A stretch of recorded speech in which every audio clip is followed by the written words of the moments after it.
Good morning, good afternoon, and good evening, everybody. Thank you for tuning into another Supatease video. And I know I'm sure for most of you regulars, you're tired of me sitting here and reading Wowhead, but these updates have been massive. This is a very crucial and important update. We may have the creation of the next God class, having given the buffs that they've decided to apply to this class in this most recent update. Some of these changes that are included in this post are already covered in my video this morning, which I will just be kind of skimming over as we get to the meat and potatoes. And if you'd like those in more detail, I will have a link to the video with those changes specifically that we covered this morning at the end of this one. But man, these changes that have come through are absolutely crazy. We covered this morning with Demon Hunter with changes to Sigil of Flame. We covered this with Unholy Death Knight, some minor nerfs overall and readjustments to try and kind of include more talents available to the specialization. We covered the Balanced Druid nerfs that are coming through.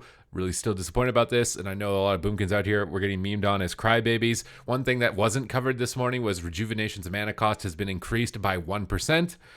Again, these 1% changes, I don't really know, I don't really feel like we're going to feel the impact of that too much. For Feral Druid, we are seeing Rampant Ferocity damage increased to 25% of Ferocious Bite damage, up from 20%. We're seeing Shred damage increased to 25%, and we're seeing Swipe damage decreased by 20%. Rake instant damage decreased by 40%, but the damage over time effect has been unchanged. I think I saw a little bit of Feral feedback from some top-level Feral players talking about how they are really worried about how Rake would kind of be their filler. They would rather Shred be their filler, so this might just be a correction to try and make sure that Shred is actually the spell that you're spamming as opposed to Rake. So if there are any Feral mains that can corroborate that and confirm that in the comments, do please let me know and let us know down in the comments below. We covered these Restoration Druid nerfs overall, just some minor nerfs and readjustments. Curious to see how this impacts them in PvP because they were looking like possibly the strongest healer in PvP. We covered these massive buffs to Survival Hunter in a video previously, but Survival Hunter got some really good buffs. Don't know if it's going to put them in the God class category. We're going to have to wait and see as we get to that. In this recent round of changes, we got Blackout Kick getting a 10% nerf and Strike of the Windlord getting buffed by 33%. And their logic for this is that Blackout Kick is going to be more prominent now in the rotation, and they don't like how much percentage of your overall damage is coming from this ability. So it's getting toned down just a slight bit. For Mistweaver, we covered the Zen Pulse changes, trying to make this more of a viable talent for selection. It seems like it gets buffed every patch, and I've said that more often than not, and some nerfs overall to just their healing, which I'm not sure if you're going to feel too much in PvP because Mistweaver output has just always been so ridiculously high. We covered these changes for Holy Paladin, some nerfs overall, some adjustments, and kind of interesting changes with Lay on Hands now providing armor to the target. We already covered these Ret Paladin nerfs this morning. I know Sag Face for all of the Ret Paladin mains out there. You guys are getting brutalized here. Discipline Priest, this is new, and we're going to cover all of this. So Power Word Shield now absorbs 20% more damage for all specializations. That is crazy because Power Word Shield for Disc was already so strong, and now even just for Shadow. And I also wonder if this means it'll be an ability you actually want to press as Holy, because I'm starting to see like Discipline doesn't really press Renew or Prayer of Mending, and I can only imagine that Holy doesn't really press Power Word Shield too much. So I'm not sure this buff is to try and get you to be able to use those spells.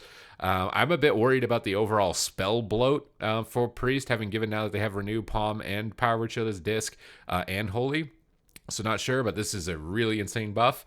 The Discipline Priest starter build is updated. Make Amends move from row 10 to row 3. Inescapable Torment and Void Summoner have swapped locations. Inescapable Torment is now a 2-point node. Void Summoner is now a 1-point node. Divine Aegis creates an Absorb Shield for 5 to 10%, down from 8 to 15% of the amount healed. And Critical Heals with Power Word Shield now absorb 5 to 10 additional damage, down from 8 to 15. So compensating, I guess, with the fact that just every Power Word Shield is going to be more. This talent's getting a bit weaker.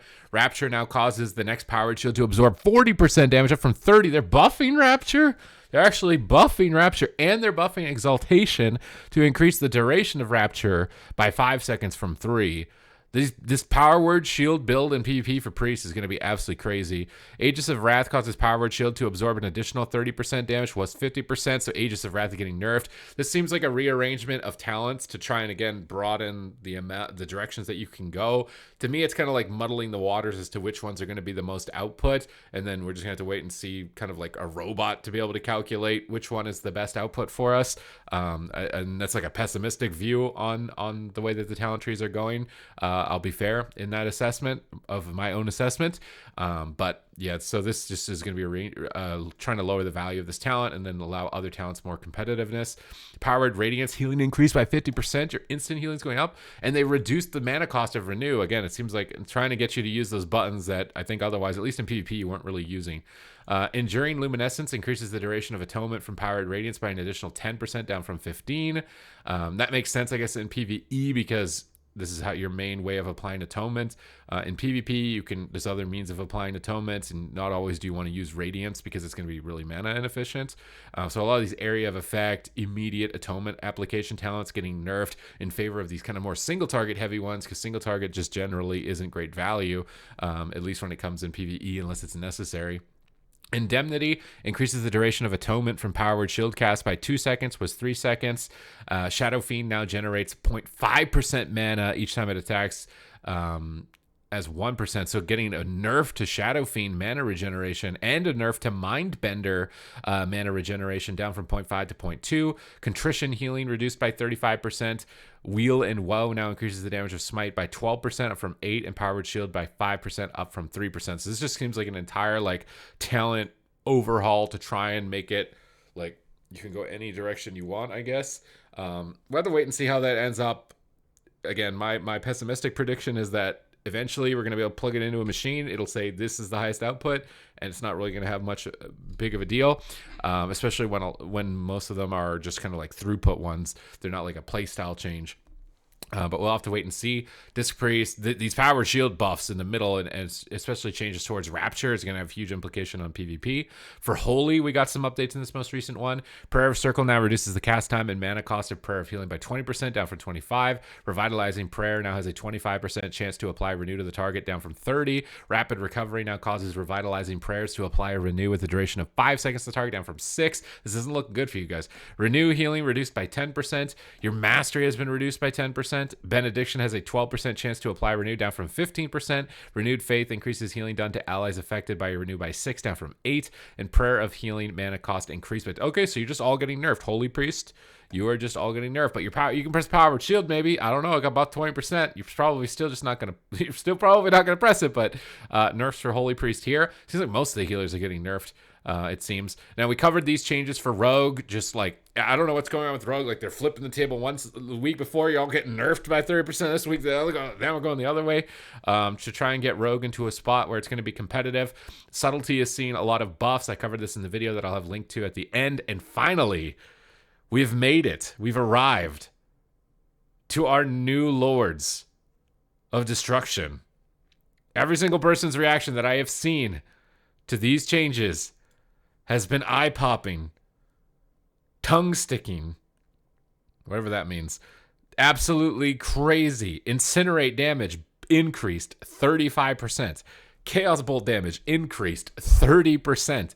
Rain of Fire damage increased by 35%. Conflagrate damage increased by 25%. Immolate damage 35%. And Cataclysm 20%. Now in PvP, this could have a really good feel. This is kind of the direction that I'd like them to take all the classes, so that every ability is reasonably threatening. You got some builders to spenders kind of deal that you're working on with, but anytime you're casting, you're able to free cast, you can build up some momentum to be able to end the game. But if other classes don't receive changes like this, then they just end up kind of being in a god position where they've got cooldown damage as well as consistent damage. So it could be very dangerous. Either way, I've seen a lot of Warlock players kind of like cheering over these changes. I'm sorry, Rep Paladins. I don't know, man. I don't know when you're going to get your time to shine, because I feel like Destro just got a lot of time to shine recently. And you guys haven't on Ret, and with these recent nerfs, you're probably still not going to. But either way, here we go. This is the new Lords of destruction coming in here to rule over Dragonflight, and we'll have to wait and see where they go from here. If you want to stay up to date with changes, class updates, guides, reviews, so that you're making the best decision for yourself moving into Dragonflight when it comes to picking a class, then this is the best location to be subscribed to, and I do greatly appreciate your support. So thank you once again for watching, and I will catch you in the next video.